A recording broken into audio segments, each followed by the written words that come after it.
Hi guys! Welcome to my channel. For today's video guys, ay tuturo ko naman sa inyo kung paano tabasin ng individual measurement or individual size o customized po na damit pang school uniform. So pulo po ito guys natin gagawin. Ito yung ginawa nating last upload natin video na pattern. So ngayon naman ituturo ko sa inyo kung paano naman ito tabasin. So yun guys, kung hilig mong ganitong content, inanyayahan po kita na mag-subscribe and like and share na rin kung nagugustuhan mo ang ating mga videos.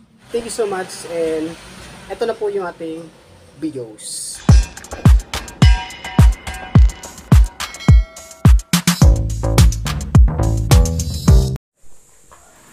So ayun, welcome po ulit guys sa ating channel. So ngayon tatabasin na po natin yung ating gagawing polo pang school uniform. So ito guys ay uniform po ng Kaluluwan National High School dito po sa Tarlac. So, una nating tatabasan dito yung front parts. So, sa pagtabas ito guys sa pattern, guguhitan ko muna yung sa shoulder para matandaan ko yung i-allowance ko dito. So, sa ganun kasi guys na kasama ang front and back sa pattern, hindi natin nakikita yung sewing allowance po para sa front parts. Dito lang naman po sa neckline, saka shoulder, doon lang naman po yung nakailalim. So, pero pwede naman po ito guys paghiwalayin front and back pattern para isang lang pattern. So, sa ganito guys, kapag tailoring kasi is ganito kadalasan ginagawa. Isang pattern lang po front and back, and then sa pagtatabas na po, diskarte na po yun nung nagtatabas nito kung paano gagawin. So, yun, half inch lang po allowance ito guys. Then, dito sa side po ay 1 inch, din sa laylayan naman po nito ay 1 in 1 half ang allowance po doon kasi double fold po ang laylayan po nito. Ayun, so sa side po ay 1 inch ang ating sewing allowance. Kasama na po dyan yung sa slit. Ito kasi guys ay meron pong side slit ang pulo po na ito. At ang design nito is Chinese collar po siya. So, mayroon po siyang combination ng black sa chest saka sa sleeve. Yun po ang design ng polo na ito. Ayun. So, para makita mo paglagay mo ng allowance, pag nagawitan mo siya, madali mo na siyang matatansya kung gaano kalaki ang allowance na ilalagay mo dyan. So, mahalaga, maglagay ka muna ng guhit kapag nag-start ka na magtabas sa tela. So, yun na po yung ating front parts. So, ang front parts natin guys ay dalawa po kasi ang tela natin is naka-fold. So, pag tinabas po yan, pares na po yan, left and right. So, dito sa front parts guys, mayroon po itong separate na placket para sa, ito kasi guys ay hidden button placket po itong polo na ito. So, mayroon po siyang placket na naka-separate na facing. So, pang ibabaw, ang lapad po nun is 3 inches ang lapad, and then yung haba naman kasing haba ng placket ng front parts doon po sa fronts. So, ito naman po is sa back parts. So, pag nagtabas ko ng back parts ito, ganun din po naka-fold yung tela, and then yung placket allowance mo na to, itutupin nyo lang po siya sa center fold ng tela at saka pattern. So, pag tatapatin nyo lang po siya, and then dito sa back parts, wala ka na po dapat guhitan dyan kasi tansyado na po natin yung allowance na ating gagawin po para dyan. Pero kung hindi nyo pa tansyado paano magtabas nito, pwede nyo naman po siya guhitan, sukatan sa ganito guys ginagawa kapag ka individual measurement ang ating ginagawang damit. So, iba po ito dun sa maramihan o mass production ng tela sa pagtabas kasi po na ginagamitan po yung cutting machine. So, kapag ka individual size o customized po, ganito lang po, mano-mano ang pagtatabas.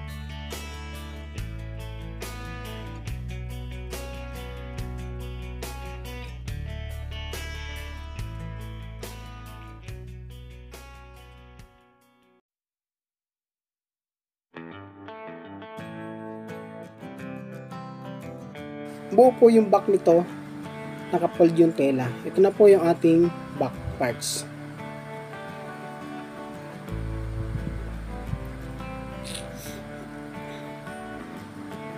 So ito naman po ang ating gagawin. Next nating tatabasin is sa sleeve. Sa sleeve nito ay times 2 po siya, left and right. So flat lang po yung tela para mas maganda yung pagtatabas natin, para hindi siya kulubot para hindi mababago yung sukat ng tela ay ng sleeve. So yun guys, habang natatabas tayo ng sleeve na to, shoutout po sa mga sumusuporta po sa ating channel. Thank you so much po sa inyo, sa inyong panonood, pag-play. Thank you so much po, lalo sa mga hindi nag-skip na guys. Thank you so much po sa inyo, malaking tulong po sa ating channel. Thank you po. At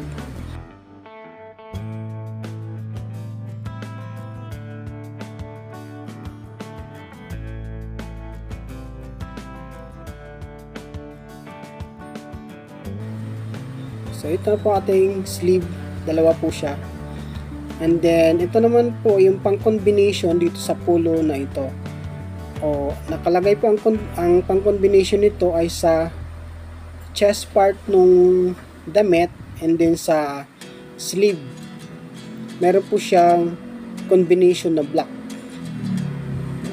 At yung collar po nito is black din po siya. Diyan na po yun kukunin natin.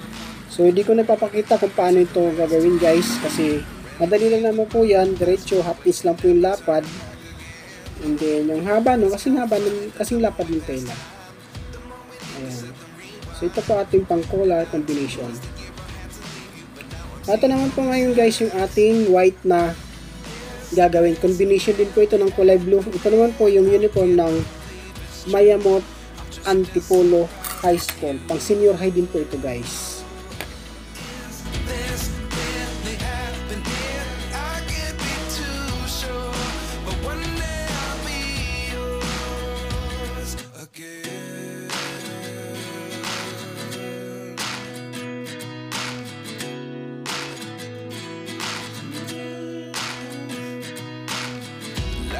Come 1 in a dozen, the other 11 give something from nothing.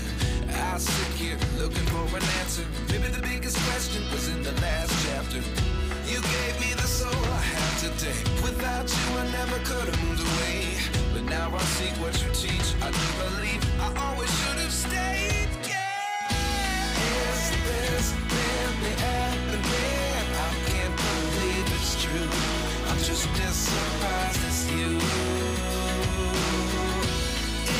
This really happened here. I can't be too sure, but one day I'll be yours again.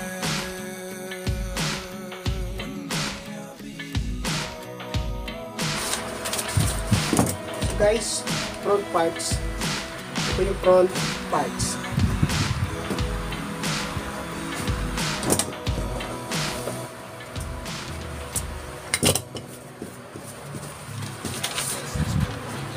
Sa back part naman po guys, yung allowance po na tinabas nyo na sa tela, itutupin nyo lang po itong allowance ng pocket. So ang back kasi nito is buo. Yun siyang ganyan. Then sa ano siya itatapat doon sa fold ng tela. Yan siya. Tulong ko siya full ng tela, then yung back tip ko doon, allowance niya. So maglagay ko ng allowance din sa back tip. Pag tinabas niya ako, ang pagtabas ko nito.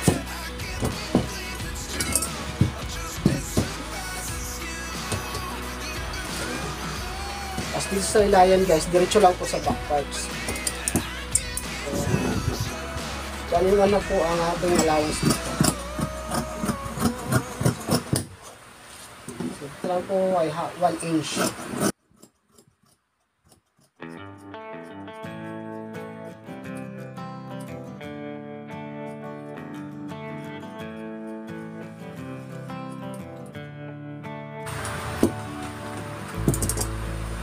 pwede nyo na po siya itupi dito sa back. Yun.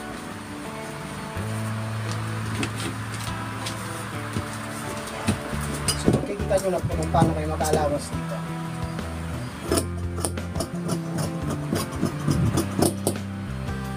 Okay. So, ito po yung ating back parts. So, guys, ito po yung back parts po natin. Sa plates naman ito guys sa back. So, mula doon sa side, ay 3.5 mula doon dito sa dulo.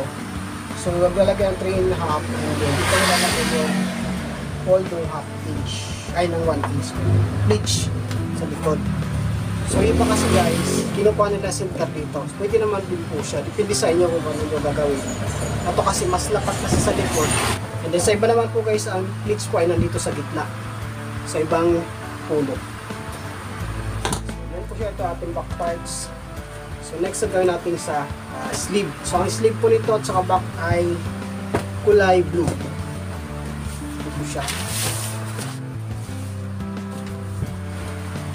Sa back yoke ay times 2 po ang tabas. Ayan. So kunin lang muna natin itong isa at saka natin ito i-trace sa kabila. Ito na natin ito ganyan. Ayan, at saka ito tabas. Half inch lang po allowance guys.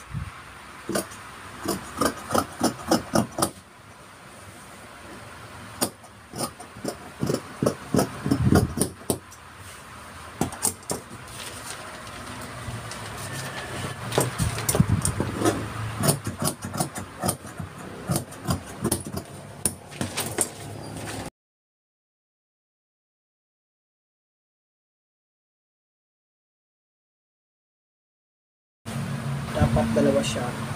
Huwag tatakip kasi siya.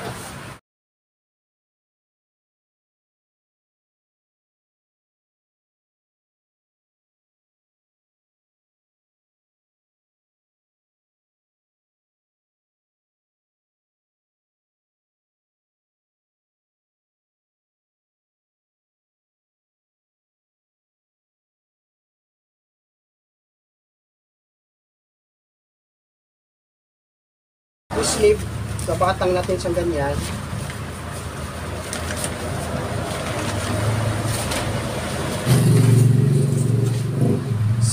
So guys, kung hindi ka sanay sa ganito, pwede nyo paghiwa-hiwalayin yung pattern.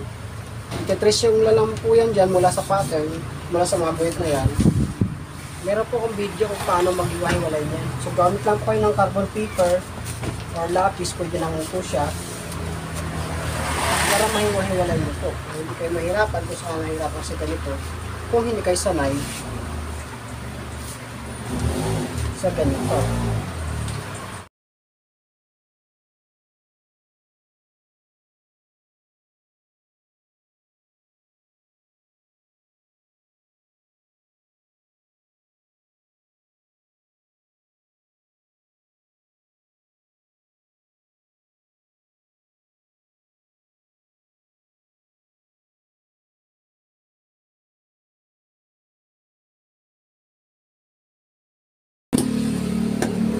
Ito may allowance po ito guys.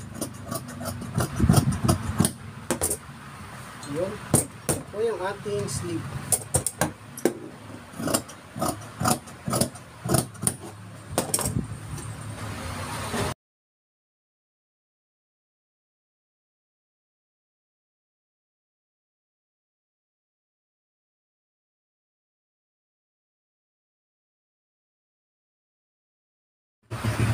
Bali, dalawang piraso ito guys, flip in right. So pagka isa lang yung tabas yun, pressure po pa ganyan, then saka nyo tabas ulit. So yun po guys. So ito muna.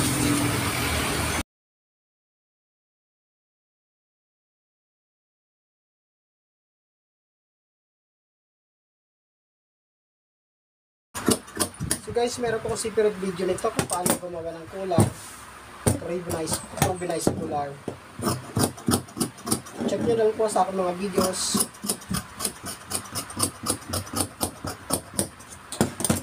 So, yan.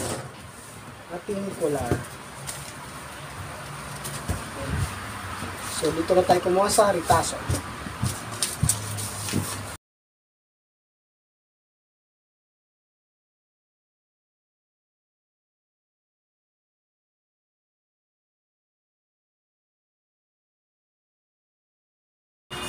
So, dalawa to guys, times 2 din to. Yun. So, yun lang guys, kung paano ito gawin. Pattern in cutting. Siguro pag hiwalay ko na lang video to, iba yung cutting, and iba po yung sa pattern para hindi masyado mahaba yung ating videos.